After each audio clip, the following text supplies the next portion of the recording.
मशरक़ी वस्ती में जो कुछ हुआ उसका असर आपने जम्मू कश्मीर तक देख लिया, मुल्क के बाकी हिस्सों में देख लिया। एलपीजी के लिए तेल लेने के लोग कतारों में थे, चाहे अफ़वाहें थी लेकिन लोग लंबी कतारों में नज़र आए।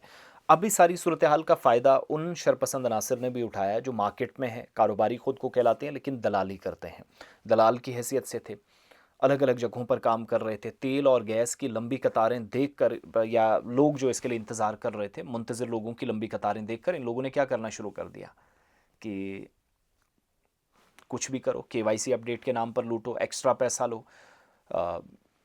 1000 वाला सिलेंडर 3000 में दे दो, 900 वाला सिलेंडर जिस पर 60 रुपये गवर्नमेंट ने बढ़ाए तो लोगों ने अपने हिसाब से 600 बढ़ा दिए। जितनी जिस चीज़ की वैल्यू थी वो उस हिसाब से इस्तेमाल करता रहा। अब अथॉरिटीज़ ने इस पर ख़बरदार किया है। ये बहुत बड़ा साइबर फ्रॉड जम्मू कश्मीर के अंदर हो रहा था, जिस पर अथॉरिटीज़ ने लोगों को एक बार फिर से इस तरह के नुकसान से बचने के लिए जो है एक तरह की क्या कहते हैं वार्निंग दे दी है। और ख़बरदार किया गया है कि जाली या फेक एलपीजी जो पेमेंट्स हैं और केवाईसी अपडेट के नाम पर फेक मैसेजेस आप तक पहुंच रहे हैं, धोखा देने की कोशिशें इस वक्त भी जारी हैं। इनसे आगाह तमाम लोगों को किया गया है। ये जाली जो मैसेजेस हैं इनमें ज़्यादातर नुकसानदेह लिंक्स शामिल हैं और ये ऐसे तैयार किए जा रहे हैं जो अथॉरिटीज़ बता रही हैं कि आपको सही मैसेज लगे, आप उस पर क्लिक करें, सार्फिन को फौरी कार्रवाई करने पर मजबूर करेंगे। और अथॉरिटीज़ के मुताबिक लिंक सार्फिन की जाली वेबसाइट्स पर ले जा सकते हैं जहां ज़ाती मालूमात बशमूल बैंक की जो डिटेल्स है, वन टाइम पासवर्ड है, वो हासिल किए जा सकते हैं।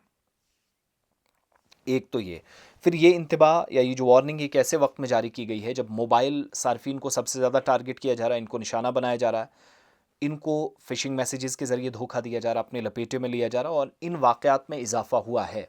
कब से? 28 तारीख में जब हमला हुआ तो अफ़रा-तफ़री दुनिया भर के अंदर मची कि ईरान इज़राइल अमेरिका जंग की वजह से तेल गैस बंद हो रहा है, सप्लाई बंद हो रही है, राशन मुश्किल हो गया है, लॉकडाउन जैसी स्थिति है। फिर वज़ीर-ए-आज़म के एक बयान का इधर का उधर किया गया। तो ये सारी सूरत हाल हमने देखी। लेकिन जिन लोगों के पास कनेक्शन नहीं था वो भी कनेक्शन लेने के लिए दौड़े। सहारा जिस चीज़ का मिलता था उनने वैसे-वैसे लिया, मालूमात हासिल की। लेकिन यही सहारा लेकर कई लोगों को महँगा पड़ा। किसी भी नामालूम या मशकूक कोई भी सस्पिशियस एक्टिविटी हो उस पर क्लिक ना करें। जिस चीज़ की आपको ज़रूरत नहीं है उस पर गैर ज़रूरी तौर पर जाने की ज़रूरत नहीं है। अगर आप सरकारी वेबसाइट या मजाज कस्टमर केयर ज़राए के ज़रिए ही राब्ता कर सकते हैं तो करें, अदरवाइज़ आप मुश्किल में पड़ सकते हैं। आपके बैंक डिटेल्स तक, पर्सनल डिटेल्स तक कि केवाईसी के नाम पर या नो योर कस्टमर जिसको आप कहते हैं कि अपनी तफसीलात या अपने आप को जाने, सारा डिजिटलाइज करने के चक्कर में आप कहीं अपना डेटा ना उड़ा बैठे, मुश्किल सूरत हाल है। सो इसलिए किसी भी के साथ कोई ओटीपी, कोई नंबर गैर ज़रूरी तौर पर शेयर ना करें। मैसेजेस आएँ, जो पढ़ा लिखा नौजवान है, कोई औरत है, कोई बुज़ुर्ग है, उनके साथ वो शेयर करें कि क्या वाक़ई में सही है या गलत।